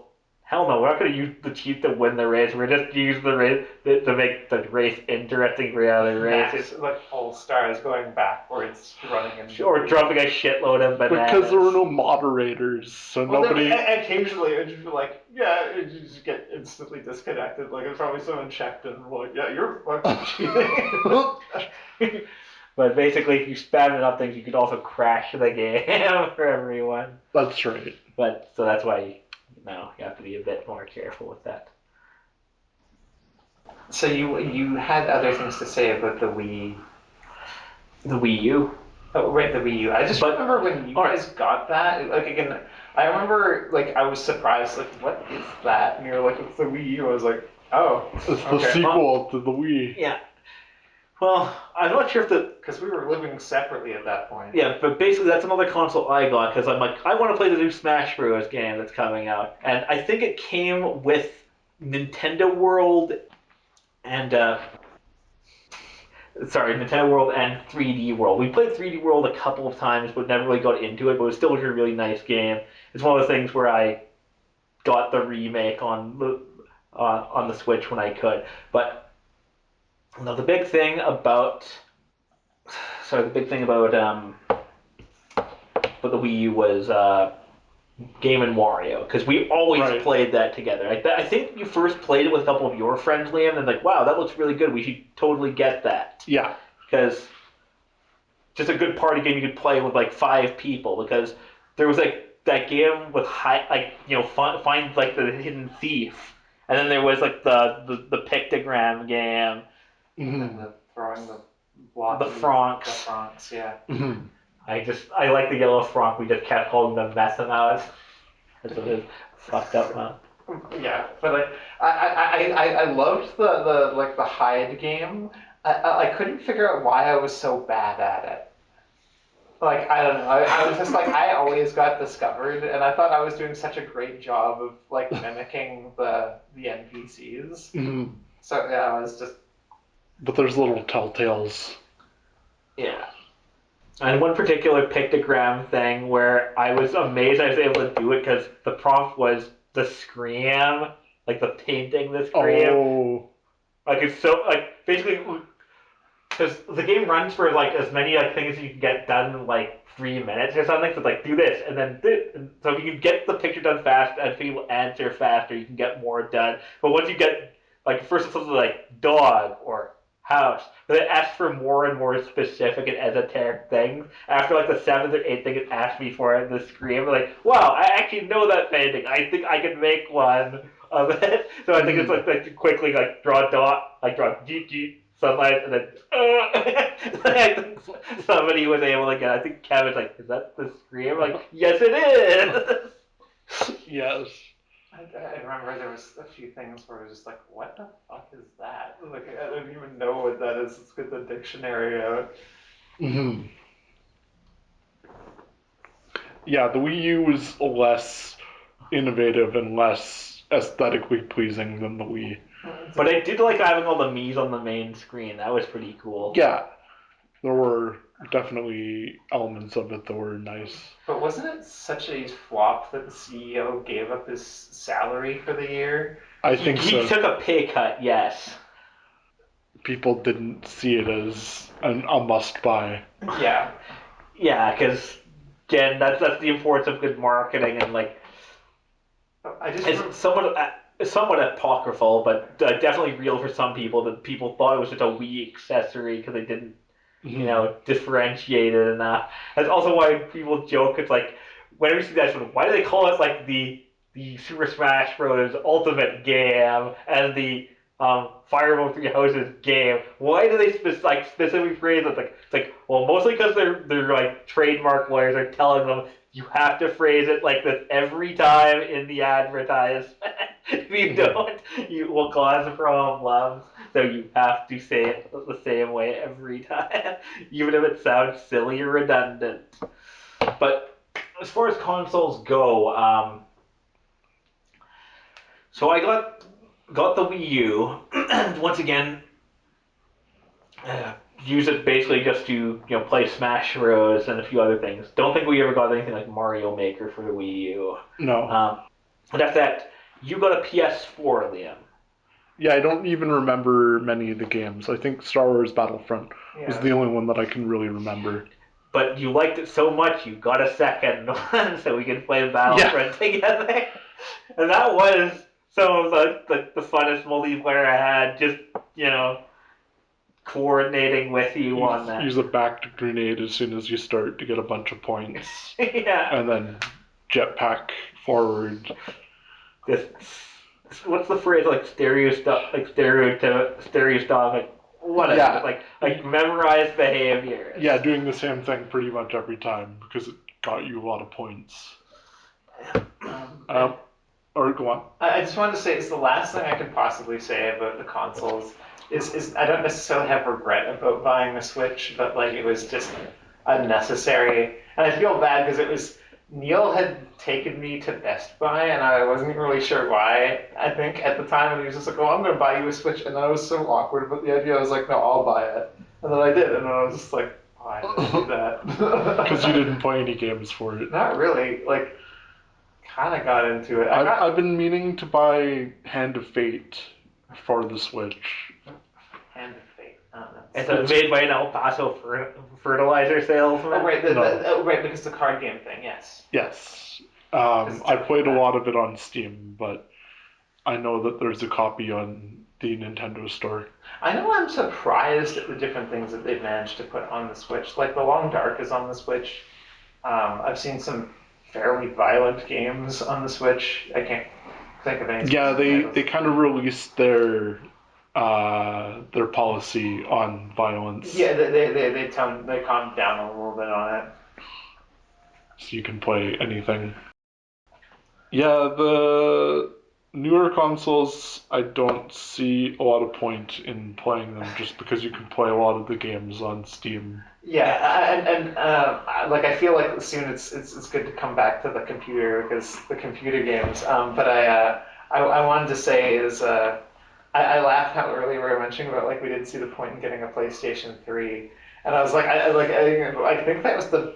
I don't know if that was the beginning of the meme of PlayStation has no games, but They definitely said PS3 has no games. and it just got worse after every console. Well, PS4 was the exception because everything was on the PS4.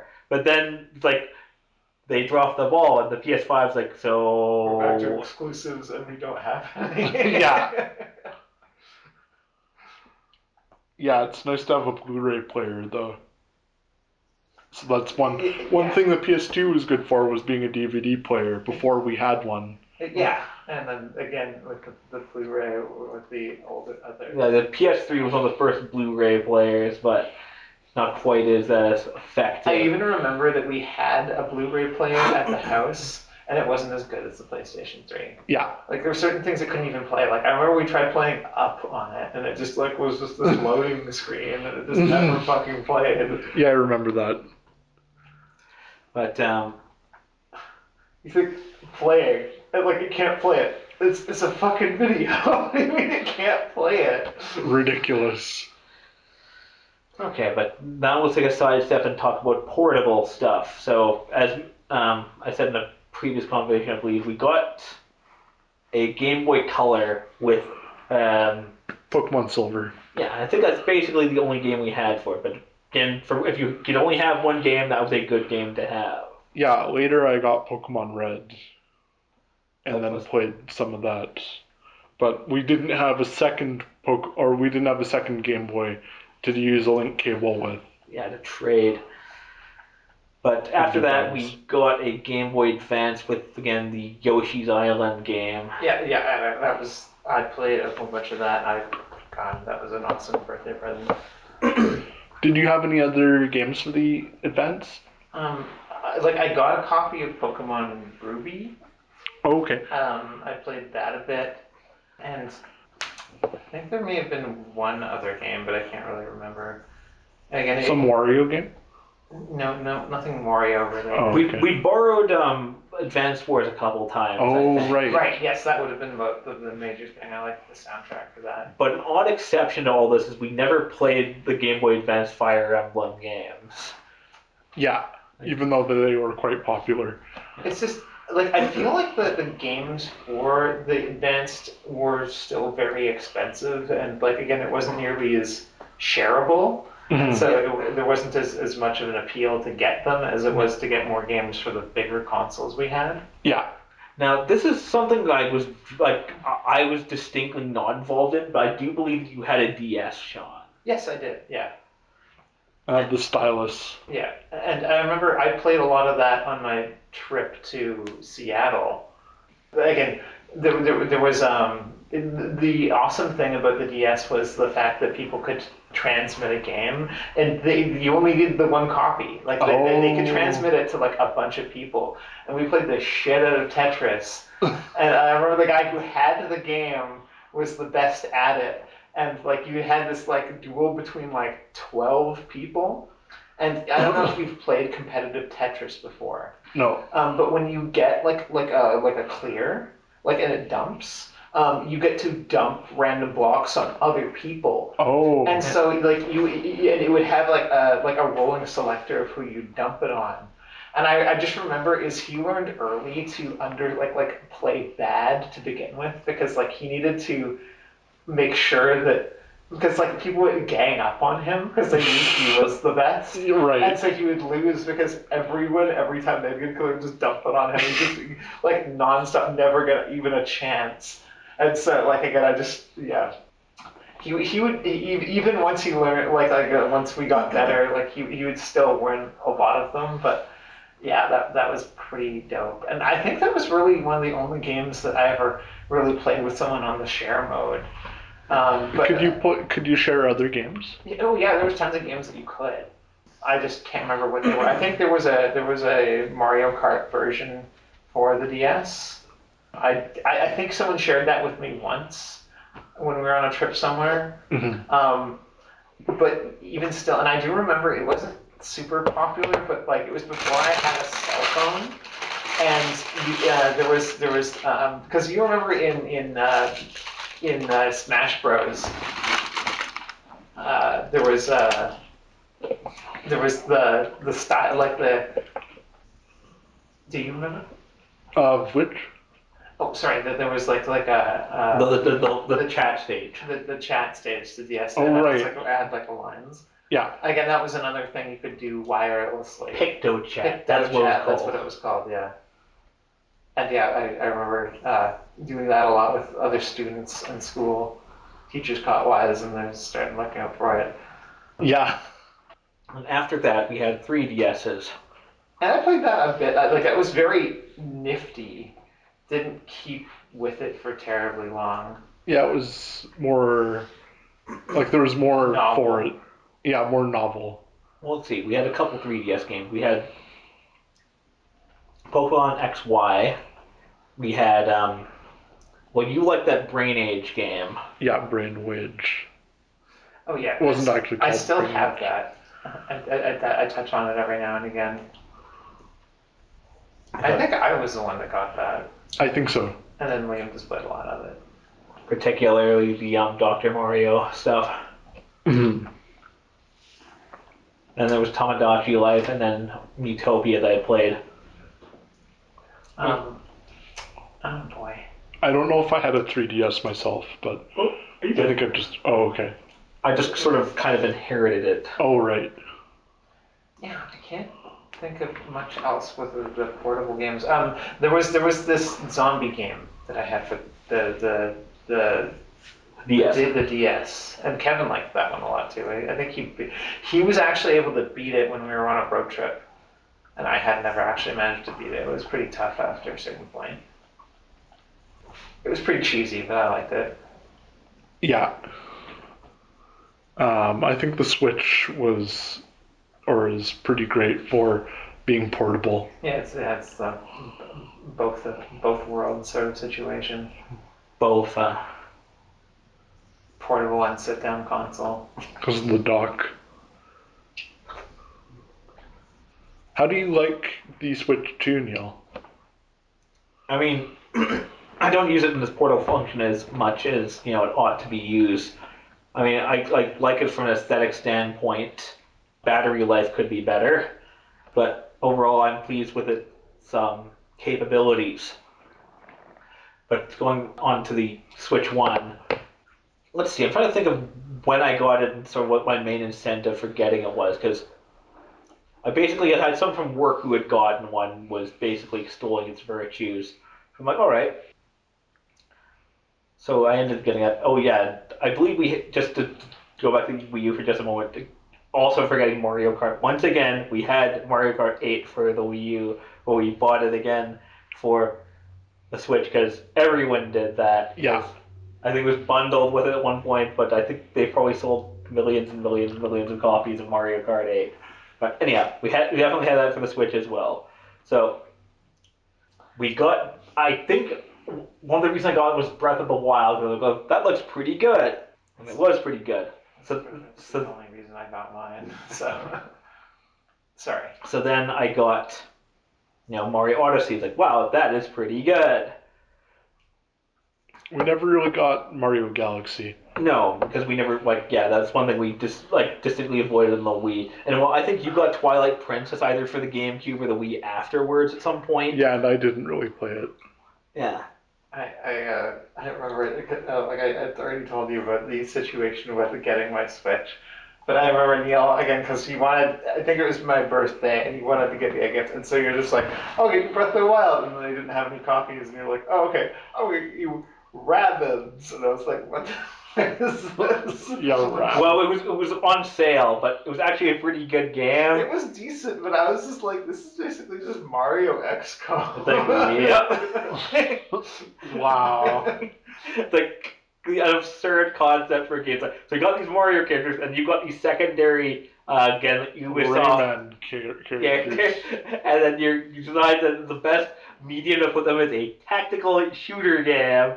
It's like, yeah, it's like, well, butter my buns and call me a biscuit. This is actually pretty good. It's like, I didn't finish it, but I was like, okay, this is not bad, but it's just like, yeah, I don't know. Like again, I was just like, apparently the development for that game was rocky, Yeah, that's what I've heard. but yeah, again, sadly underutilized. I still own it. Like I've considered just giving my Switch to people multiple times over the years. Hmm. Again, I've got a lot of stick drift issues with mine. Oh yeah. That's the one thing everyone complains about it. I've looked up reviews of getting new Joy-Cons, and it says there's stick drift issues with the new ones. yeah, it's just an older technology. Well, just like a design flaw that they figured, nobody's gonna complain, and everyone complained. And then several regulatory agencies like, wow, your product sucks. You need to offer refunds or free refurbishment, or we're going to sue you. Yeah, it's that bad. But no, so yeah, I ended up getting Breath of the Wild and some more Odyssey, and then I got Sonic Mania, which I played with you a couple of times, Sean, and then I also got Binding of Isaac because I like that. So those games, and I got Stardew Valley, and those two games are two games I decided like, I'd like to play these on my computer. So I got like additional copies of those. Yeah. Yeah, I think the computer version of Stardew Valley is better. It's just easier to play. Yeah. You get a bigger screen. You can pause easier. You can play multiplayer easier. It's just. But yeah, no, again, nothing to slam it. Like again, I've played it on my console before, and it's not like I had a bad time. But like I'm solidly a computer game person now, anyways. Yeah. Like again, I was before I bought the Switch, so it's kind of how it was. Well, which one of the big companies is saying they're not making consoles anymore? I think Xbox is not making anymore. Yeah, because they're Microsoft, and they can afford to just differentiate, like disassociate from consoles. Like, I don't think it's said explicitly yet, but people are suspecting they're going to do so soon if things don't pick up. yeah, right. I mean, like again, I'm not sad about that. It was an era. Yeah, I mean, if I could go computers to big screens, anyways. If I could go back and play those games for the first time again, that would be great. But you can't. I don't know if you wanted to. There was one thing about the computer games that I didn't want to touch on. That's fine. Was online. Because I hadn't really played much of Fallout or Fallout 2, but I remember like you guys getting me into online, and I was so into that. Well, funny story is in my late years at high school, I basically had a sometimes like, hey guys, want to play this MMO with me while at school while we instead of working? Like, sure. I'm pretty sure that when I was in junior high, that someone installed Unreal Tournament on the computers. Oh, that happened at your school too, did it? Yes. Okay, so another story. So there's a guy like high school student who did IT to help people, but he also surreptitiously installed Halo Computer Edition Unreal Tournament to the game, the computers. So basically, he hid it away in the grade 5 folder for stuff, and he put in the folder titled Le Baluga. Somewhere where no one would think to look, but in there with just executables for Unreal Tournament and Halo. So yeah, all the time in computer class, people would dick around hey, wanna play some Halo with me? Wait for this. So I've done my project for today. So dick around let's play with all fuel rod launchers. It's just blow the fuck out of each other. Yeah, what was the first computer game you remember playing? I mean, like I think I've mentioned this a dozen times, but like again, it's one that I wish I could know the name of. Like Oh, again, like okay. I was like barely probably 4, and I was at home alone with mom, and like she just let me play on the computer, but it was probably some borrowed copy of something. I just remember that it was really pretty. It was like like a modern space station, and there was something about like having to get past barriers, like force fields or whatever. Mhm. But the one I remember playing early that like coherently would have been Jazz Rabbit. Right. I think that came out in '94. But we didn't have it until later because I was born '93. I wouldn't have remembered it when I was 2. Yeah. We had a separate computer that was in my room, Yeah. and Jazz Jackrabbit was on that. And obviously, again, I didn't play it, but I remember laughing at your pile of lobster or whatever it was called when we were in Toronto. Oh, The Pizza Tycoon. yes. Yeah, There was a hat character who has like infinite money at the start. yes. We didn't have a copy of Pizza Tycoon ourselves, but we got to play that. And then, like, I don't know how, like, again, I remember we had Roller Coaster Tycoon fairly, like, early on in it, but, like, eventually, like, it was in free boxes of cereal. Yeah, yeah, I remember that. Not the expansions, but the original version of it. I also remember playing.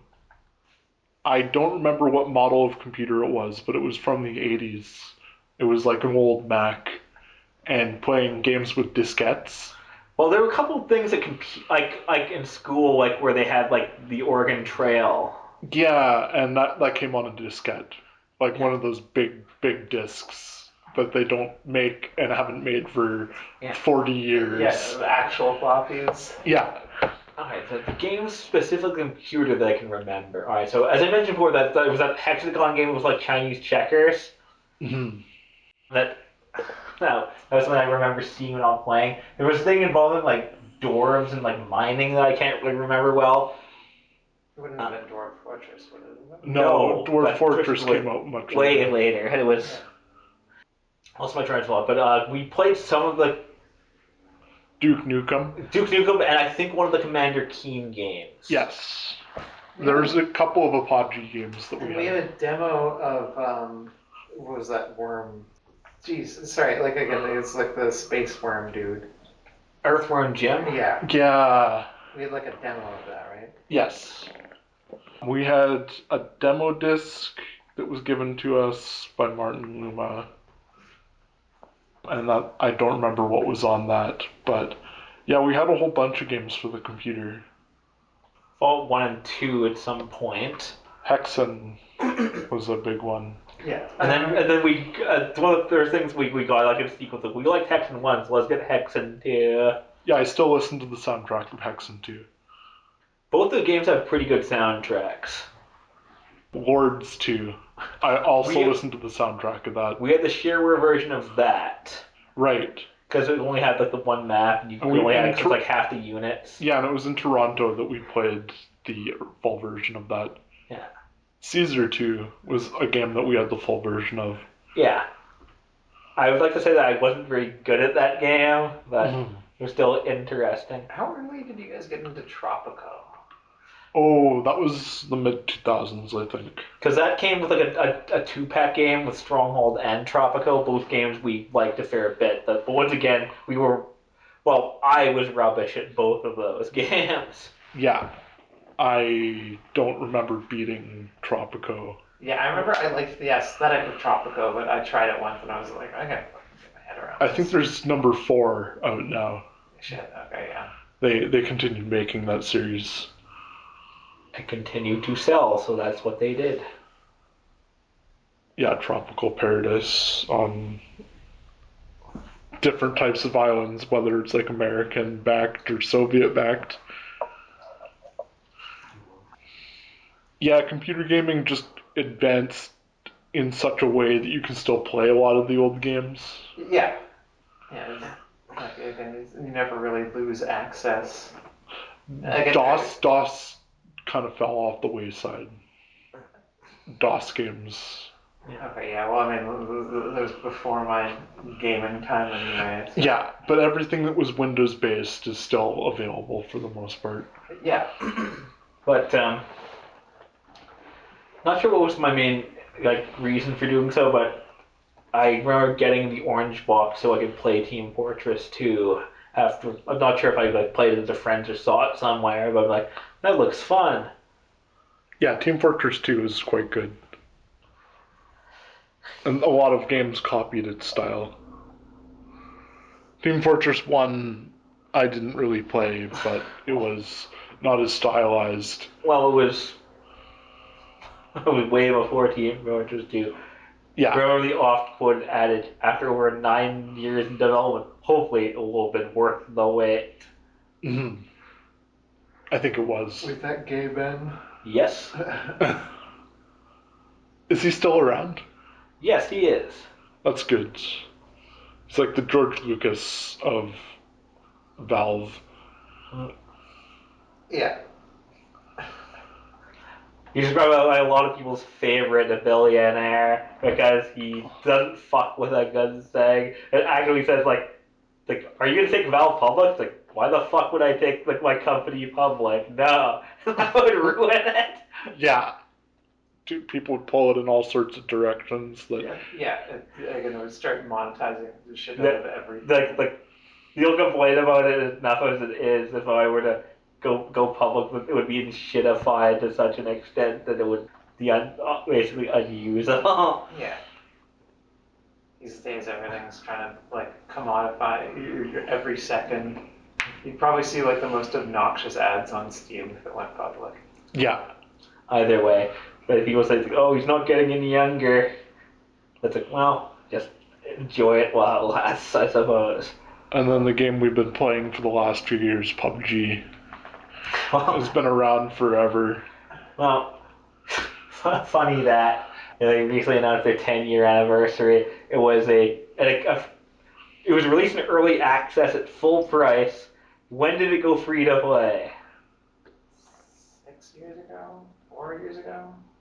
Either way, again, initially I was for it, and then I was like, oh shit. Yeah, now it's just buying. I mean, I feel like the game would be dead already if they didn't do that, but still, at least again, the cheaters, they kind of have a handle on it, but every once in a while it's just overrun with cheaters, and I was like, fuck this. Mm-hmm. They change things. But people buying cosmetics. Yeah. The only thing I wish I had would be colored smoke grenades, but all the colored smoke grenades I have right now are just chalk colored, and I was just like, that doesn't even look good. Yeah, the pink ones. I want to make it look like a rave. Yeah. Sure you can. All right, but with online games, I spend StarCraft. Yes. Use map settings were great. Silly things. People would make everything from data movies. Yeah, data movies to RPGs to I never feed them back to unveil a sexy lady. Yeah. I never really played regular levels of StarCraft, but people were very creative. I don't really remember a lot of other PC games. Alright, so we can talk about Hexen 2. And I mean, the orange box in general, you mentioned Team Fortress 2, but by extension, Portal and the Half-Life games. Mm-hmm. I remember that, I really wanted Gary's mod, but again, it was still pretty expensive at the time. But then someone told me about Half-Life Deathmatch and how it was almost Gary's mod. And it was funny because, you could get a free copy if you had an AMD graphics card, and I did. And I was just like, oh shit, okay, I can get a free copy of this. And then I can't remember, it was this around the same time I got fucking so buried in the zombie panic. Alex showed me that, Mm-hmm. and I was just like, okay, well, you get if you have any Source game, you can play zombie panic Source. Yeah. I have probably like over 2,000 hours in that game. Yeah, it's a fairly obscure game which is a fan game. Mhm. And you're yelling "Whitey" over and over again. What were you talking about? Yeah, the white zombie. Yeah.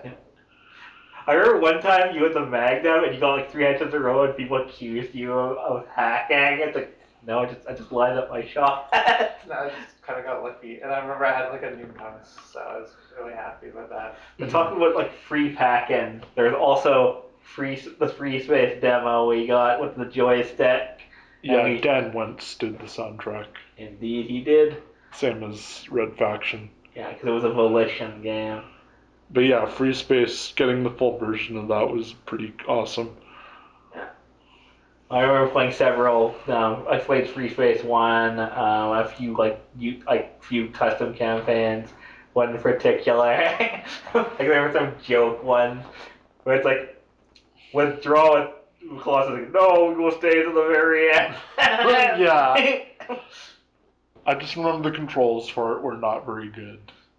Because it was a keyboard game. Wow. And it's just like this game should be played on a controller or joystick. It's like, well, again, the demo version we had came with a joystick, but then we got in the full version we didn't have access to good controllers, so we had to basically jury-rig a controller that worked with it. And I've purchased Free Space a couple times, but the problem is that I use it with like a Switch controller which isn't configured well. So I going through like all the loops of getting a functional controller for like I'll get around to it one of these days, but I don't. Yeah. So maybe one day. I seem to remember games in the mid-90s that used a joystick. And they were pretty rudimentary. I remember briefly with the joystick thing, we having access to, and because Dad was interested in the Microsoft Air Flight Simulator. Yeah. And I was like, okay, yeah, try to fly the right flyer. I couldn't do that, and then I tried a few other things. I was just like, okay, well, and then fun thing about that, the thing you could switch vehicles mid-flight. So you like fly to a high cruising altitude, like play a fighter jet or a Jota. Then you switch to the right flyer, just like coast up there. yeah, but like, well, now that I'm actually in the air. Yeah, Microsoft Flight Simulator was also somewhat rudimentary. Yeah, it was very rudimentary. Like the graphics were terrible. The buildings didn't even exist. But talking about games, Mom also always played that bookworm game where it's like you have to form the words with the various letters. Yes. You have to do it at a certain speed or else you lose because it would burn everything. Yeah. She She also played Mahjong. Yes. And then Dad just playing the 3D pinball game. That's the only game he ever needed. And he I've been meaning to set up 3D pinball for him again, but haven't done that yet. Yeah. 3D pinball, you got millions and millions of points. Yeah, they play it every day. Oh boy. And then one game that I also played a lot of was on my iPod Video. It was Crystal Defenders. Yeah, it's tower defense games, yeah. One of the best tower defense games that I've played. Weren't you really fond of that one that was on the Homebrew channel? That one was I funny. recall one. Yeah. I don't remember what it looked like, but I remember playing one. Yeah, because that was the first experience it seems when I'm playing a tower defense game. well, apart from like StarCraft. Yeah, there are tower defense games in that unused map settings. Okay, yeah, well, I haven't really paid attention to that. Seen someone play it, so. But yeah, that's pretty much all I can think of in regards to video games in general. Probably gaps here and there that we forgot about, but we'll have to cover them Yeah. as is. And asking for Kevin's input as well when you have the opportunity. Yeah, when he's back. And then so his mom and dad may have some, Dad can share his insights on pinball games and other like arcade development. games. Yeah. Because it wasn't exactly something he's interested in. It's something that he would have encountered in his time. Well, at least with the pinball games, Oh yeah, definitely the pinball. I'm saying like things like arcades, like video game consoles, is more like, oh, so that's that new thing everyone talk about. Whatever. What was it?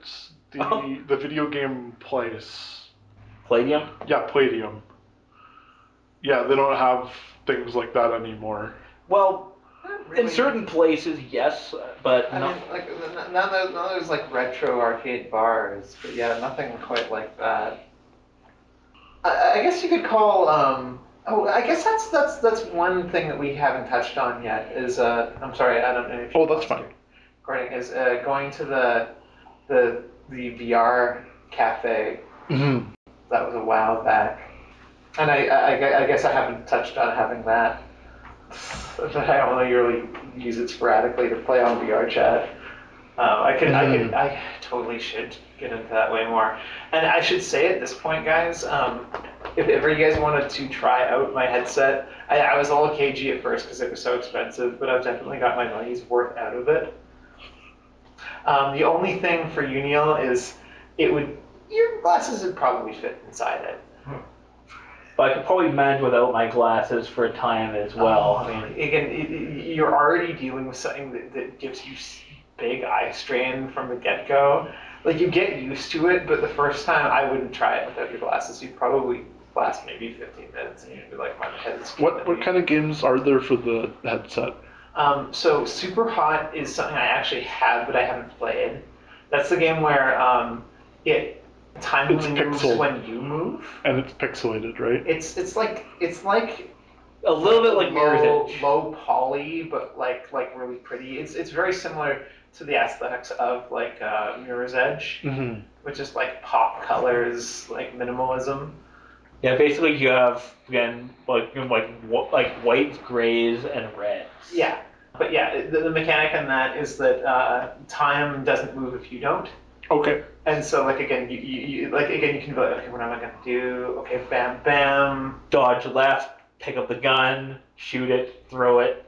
Really, the game that I really need to play before I either lose access to the headset or it breaks is Half-Life Alyx. Oh, right. Because it's only a VR game, and it's very well made. But it's one of those things where it's so Valve, and that like they put it was definitely a project of love more than a money making revenue generating thing, because like they charge a lot of money for that game, and I don't even know if they've even broke even on it yet. That's funny. But at the same time, it came out around COVID, and one of my favorite images of it was the fact that there was this teacher, and he was teaching remotely, because like so many teachers were, but he was doing it in Half-Life Alyx, because at the very beginning of the game, it's trying to show what it can do, and it's like again, like nothing's happening, you have a cool vista of the city, there's this room that you're in, and there's like it's like a greenhouse window, mm-hmm. and there's markers, and someone's already done like some equations on it, and you have a you can like there's like a whiteboard eraser and whiteboard markers, and the guy was literally just teaching his like physics class in Half-Life Alyx on this window, and I was like, it's so cool because like you can see like the Striders walking in the distance. Wow. That's pretty cool. But yeah. Oh jeez. Can you? Oh, sorry. Go on. Sorry, no. Again, you should ask your question. I was gonna ask if Neil can think of anything else for computers or right. other handhelds or whatever. All right. So, I mean, we played The Sims a couple times. Oh yeah. I mostly had memories of The Sims 1 and like the first the PlayStation port, sorry, PlayStation 2 port of it, then the computer version. I know that you played a lot of The Sims 3 and did some silly things with that. Yeah. Being a Bluebeard and killing various husbands, and having a stone art, having a stone art teacher would be affected by the deaths of her spouses. Mm-hmm. You also had a very tasteful tattoo. And you also had the people with the very strange skin and hair color. Yeah, blue skin. Like you got a specific name for them, didn't you? Yeah, I don't remember. Like the Francises or something? Because of Obese Black man named Francis. I think that was the tie-in. I can't remember. Yeah, I don't remember that much. Oh well. Just remember you had some strange-looking fellows. But yeah, I don't know how you guys felt about that time we went to the VR thing. We played that game where like you had to use your gun to teleport to different places and shoot each other. Mm-hmm. I remember going to the VR thing, but I don't remember the games at all. I'm sorry about that. No, Oh, it's that's okay. fine. It was earlier in VR, so like there was none of the games were all that well fleshed out yet. I do laugh that the metaverse is basically dead. They finally just called it and like no. People aren't interested. Like at least that Concord game had the sense to just like first week like no, it ain't working. Yeah, we totally fucked this up. I got Meta has been like in denial for years. Spent billions of dollars on it. Throwing good money after bad. Or sunk cost, honestly. Yeah. One thing I wouldn't say was a specific game, but games in general, I tend to grind a lot, save scum a lot. For instance, one thing I can say in particular is I mentioned how in Path of Radiance I would save scum using the bonus experience to get like great level ups so I could max out stats on characters. Mm-hmm. And later on, when I played Fire Emblem Three Houses, I would abuse the Amiibo Plaza thing to get stat booster items like go to the hidden basement. And it's like, I only got 2 stat boosters. Better reset the game and see if I get 3 or more next time. And then learning about the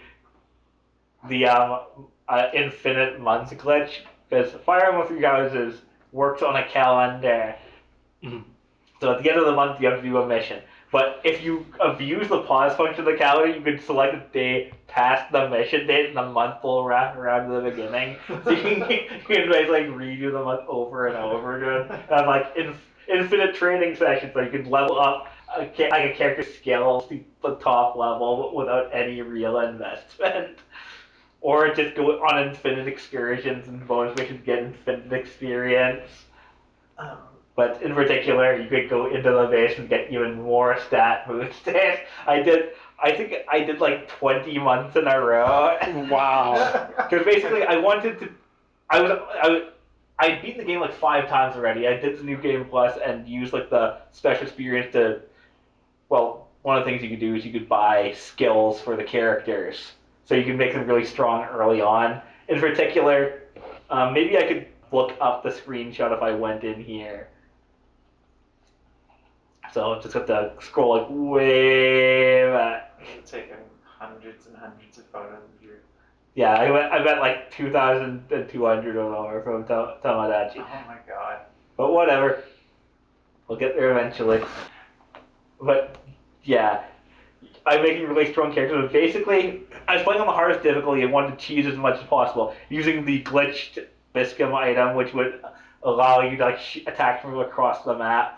That's a whole story to do itself. But basically, my goal was to beat final boss with doing it wrong. But okay, that is getting through. So he attacks 4 times for more than that guy's total health with a 50% chance of a crit. That's just how bonkers it was after I gave him all the fucking stats.